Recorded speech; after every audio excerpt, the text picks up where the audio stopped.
Bonjour Pilar. Bonjour, Comment allez-vous? ça va, ça va.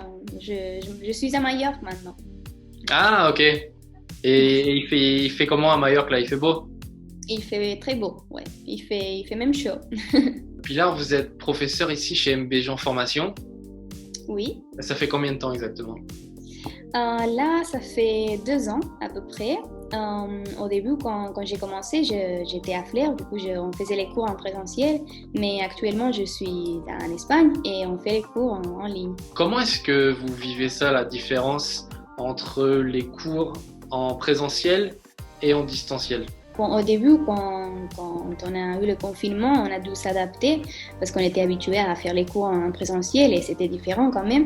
Mais maintenant, je me sens à l'aise et je pense que les élèves aussi ils se sentent à l'aise parce qu'on a trouvé des manières intéressantes de faire les cours comme ça et ça nous permet de faire des choses différentes aussi qu'on faisait peut-être pas en présentiel ou un peu moins.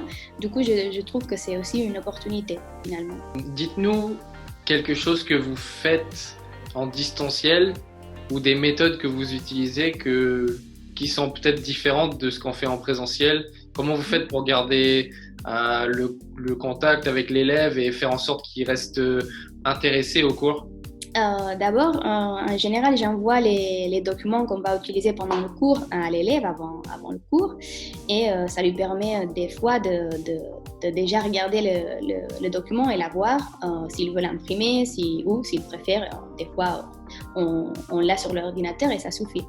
Après, pendant le cours, c'est vrai qu'on utilise beaucoup plus des vidéos, des supports audiovisuels qu'avant on utilisait aussi, mais maintenant ça nous permet par exemple d'utiliser des liens sur Internet beaucoup plus facilement et que je peux même envoyer en même temps en direct à l'élève. Après, on a aussi des possibilités de faire des jeux ou des activités qu'on ne pouvait pas faire à l'écrit parce qu'on utilise des liens, par exemple, on utilise voilà, l'ordinateur, quoi. Et qu'est-ce qui vous plaît le plus dans l'enseignement chez NB Jean Formation?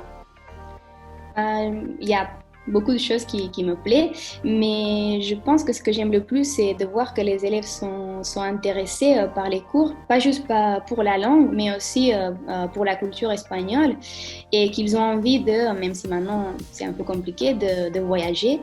Et j'aime bien encourager à faire ça et de voir comment son niveau évolue parce qu'ils ont envie de pouvoir mettre en pratique ce qu'ils ont appris en cours. Et donc là, vous êtes à Majorque, mais est-ce que ça vous arrive de quand même revenir en Normandie? Oui, je viens de temps en temps. Maintenant, c'est un peu plus compliqué, mais là, ça fait pas longtemps que j'y étais. Et ça, en fait, ça me permet aussi de pouvoir garder le contact avec les élèves et les voir de temps en temps s'ils veulent qu'on se voit en présentiel. Et ça, c'est pas mal. En quoi consistent les cours que vous donnez? Est-ce que vous vous basez plus sur l'apprentissage de l'oral, de l'écrit, un mélange des deux? En fait, c'est un mélange des deux choses, mais en cours, on pratique surtout l'oral. On profite pour faire des activités pour encourager l'élève à parler, pratiquer. Et après, chez eux, en général, les devoirs ou le travail qu'ils font, c'est plutôt à l'écrit pour pouvoir pratiquer cette partie aussi. En général, ils me rendent le travail et comme ça, on peut voir s'il faut travailler quelques aspects de la langue en cours. Bon, je vous encourage tous à prendre des cours d'espagnol en IBJ Formation. Nos vemos pronto. Hasta luego. Adiós, Pilar. Adiós.